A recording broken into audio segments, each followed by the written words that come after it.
I have a saying when it comes to auto body work. It's cool to be fussing, but it ain't cool to be rushing. Today's focus is on priming best practices. And there's 4 operations that are the keys to success when you're performing this repair. All this coming up.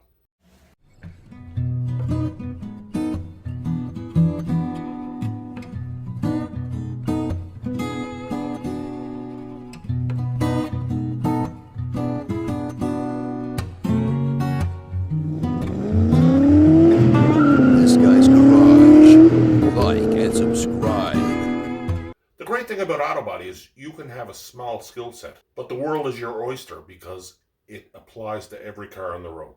Today, we're talking about the operation of priming your repair. So yesterday we sanded out our scratch. Today we're going to prime it. There's 4 basic operations. So we're going to be back sanding. What does that mean? We're going to be sanding out past where we repaired so we can mask the area where we want to contain our primer. The reason we do this, the smaller you can keep your repair, the smaller you can keep your painted area, which saves you money for one, keeps the area small so that it's contained as a touch-up repair as opposed to a panel complete paint. Keeping the area small will ensure that you have enough area to blend out to ensure a good color match. When we're priming, we want to start outward and work our way in. Those smooth transitions that we created when we sanded out the scratch, we want to build them back up. So what we want to do is prime the largest area, work your way in, and work your way in. Here's our scratch that we repaired. Here's the transition rings.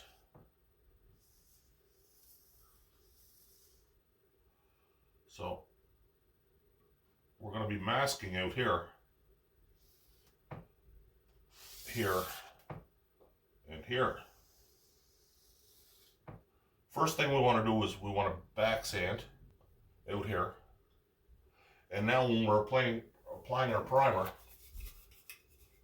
we're going to be priming the whole area on the first coat, the outer rings on the second coat, the next ring on the third coat, and that should get us enough primer to build up our transitions. The most important part of this whole process is a guide to know when you're done sanding. Knowing when you're finished is the most important part of the repair procedure, and we're going to give you a guide for that. So that's enough talk. How about a little action? Let's get to work. The primer I'm using is a Proform 1K high build primer. If you finish your work, a professional quality spray bomb primer will do just fine. The important thing is to finish your work. Get in the habit of only using quality automotive masking tape. It's designed to work with these chemicals. It won't come back to bite you. There'll be links for all these products in the description down below. Using them links will support this series. Anyways, let's get back to work.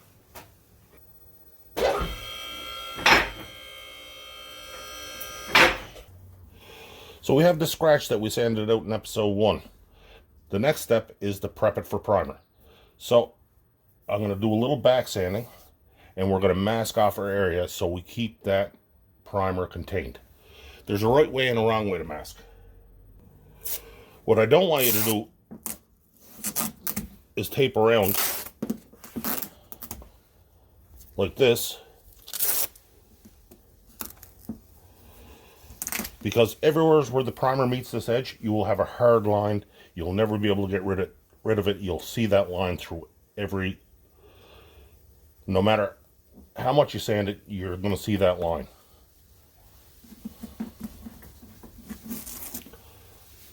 That would be the wrong way.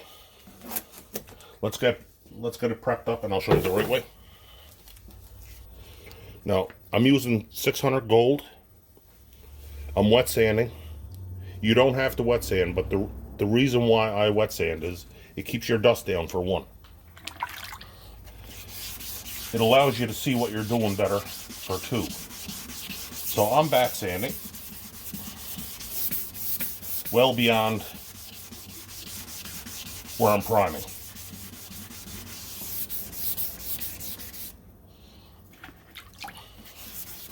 These will be painted areas though, so it's important to back sand everything anyways.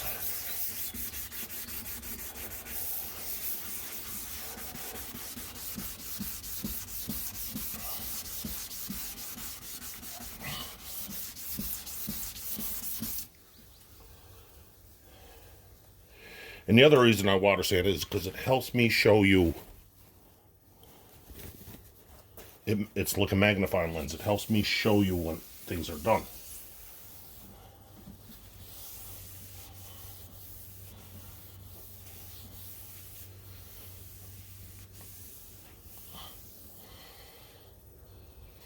So as you can see here, everything is sanded. It actually cuts better when you wet sand too. So everything here is sanded. So now I can mask it up for primer.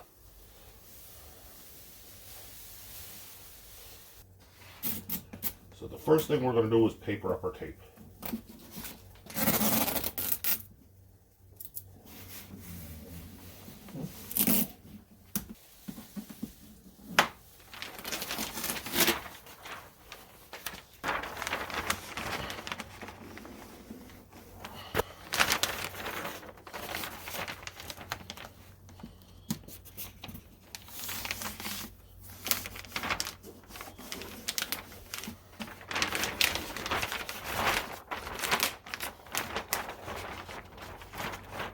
Pull that down like that.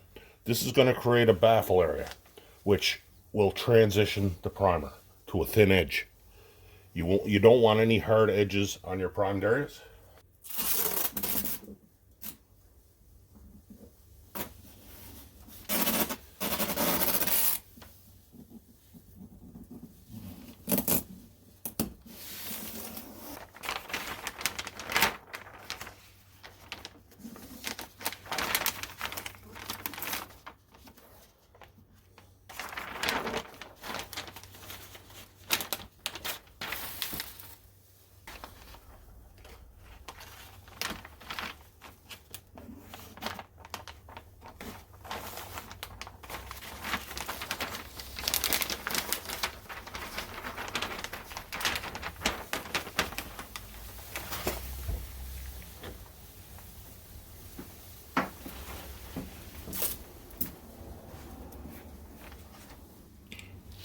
So this is going to do two very important things. It's going to contain the area that we're priming, and it's going to create a smooth transition out of the primer. This is a tack cloth. I want you to get in the habit of using it. It picks up any surface dust that may be left behind.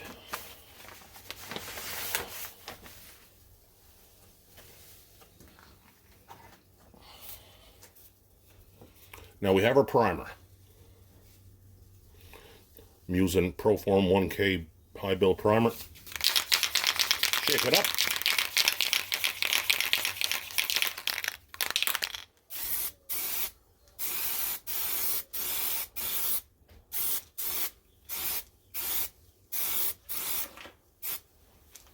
You can see here it can't get heavy because it's baffled. Leave a few minutes between coats.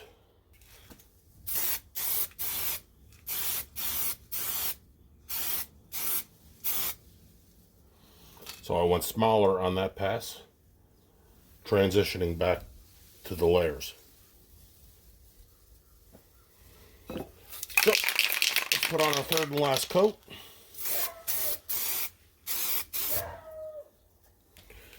Now our next step is to put on a guide coat. Now at home you could use a flat black spray bomb. Anything that dries really fast will work as a guide coat.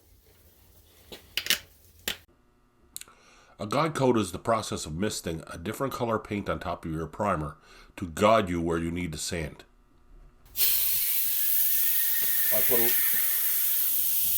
a little base in my gun.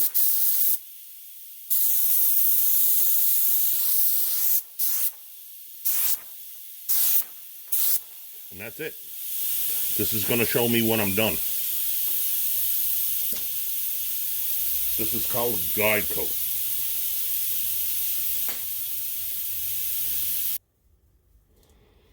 Alright, we'll leave that dry up. We'll peel off.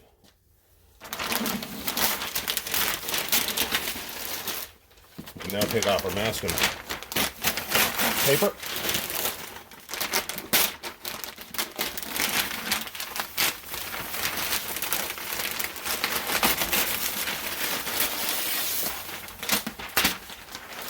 which will show you all our nice soft edges. You can barely feel that edge as you're going around the outside, and that's what you're looking for. So I let this dry up for about a half hour. You can barely see the cast that I put over it from the guide coat, but it will show up very shortly. First thing you want to do, run your hand over it. Make sure it doesn't drag, because if it drags, that means your primer is wet somewhere. We're going to take our 600 paper. I'm doing it wet, so it'll magnify what we see. It'll magnify what you see, but you don't need to do a wet sand. And this is 600 wet paper. Well, it's 600 dry paper. If you're using the black 600 wet paper, that's equivalent to a 400 grit sandpaper. So you'd have to move up to 800 if you're using the black wet paper. Start at your soft edges, work your way in.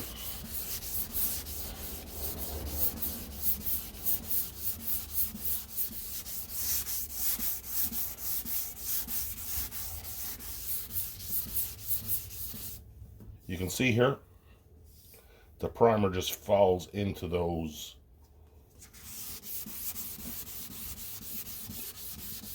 the texture of the paint.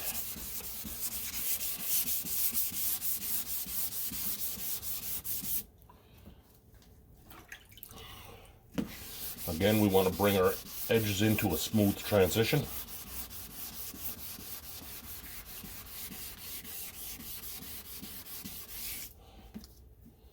And you can see here,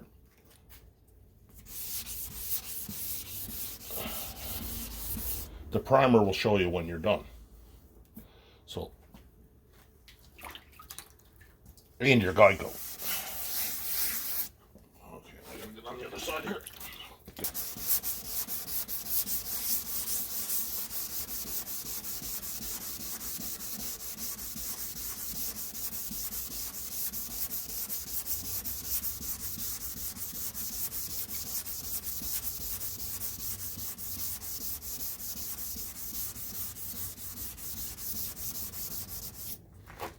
All right, now let's do where we did our work.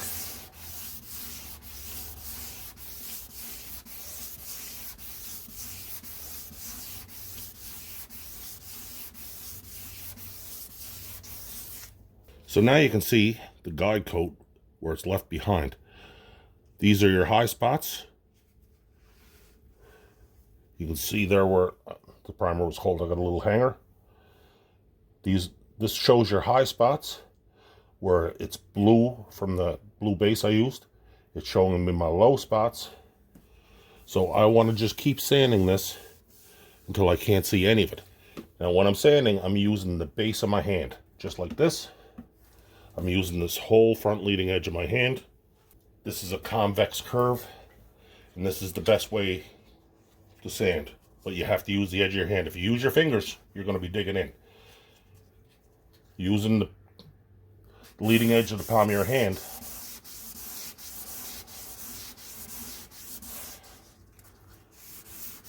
gives you a nice even surface.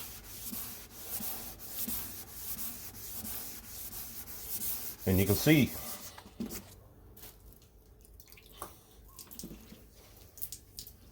as I'm taking more material off, that cast of blue from the guide coat is really showing me where to sand.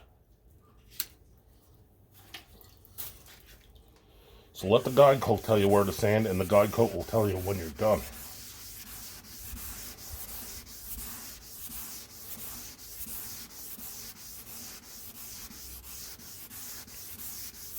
And the guide coat will tell you if you need another coat of primer as well.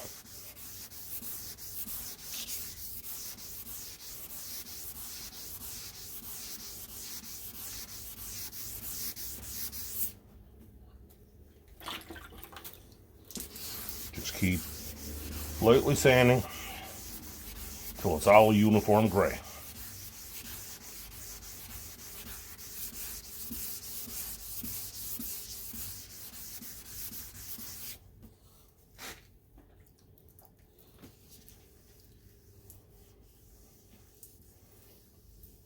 Seeing less of that guide coat now. We're just about finished.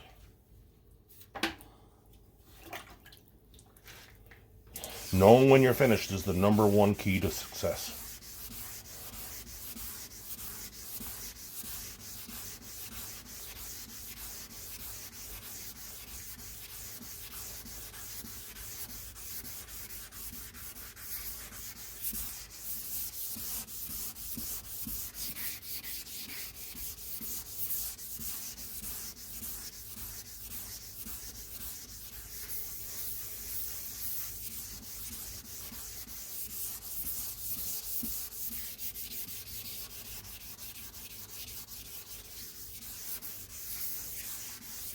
By using the guide coat, there's nowhere for mistakes to hide.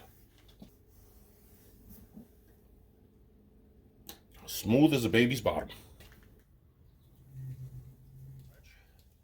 By the time we get through 20, 30 of these videos, you should have a grounded specific skill set that will allow you to work on a vast majority of vehicles. So thanks again for stopping by this guy's garage. Make sure you say hello to your classmates in the comment section down below. This is a community, you get to know each other. Everybody here has the same interest. Great place to make friends. Great folks in the chats down here. Never be afraid to ask a question. The only stupid question is the one not asked. We answer every question in the comment section down below. This video helped you out. First thing I want you to do is smash that like button. That's probably the number one way to help us out. Smash that subscribe button if you haven't already done so. You can watch another video right around here. And until the next time, folks. This guy out.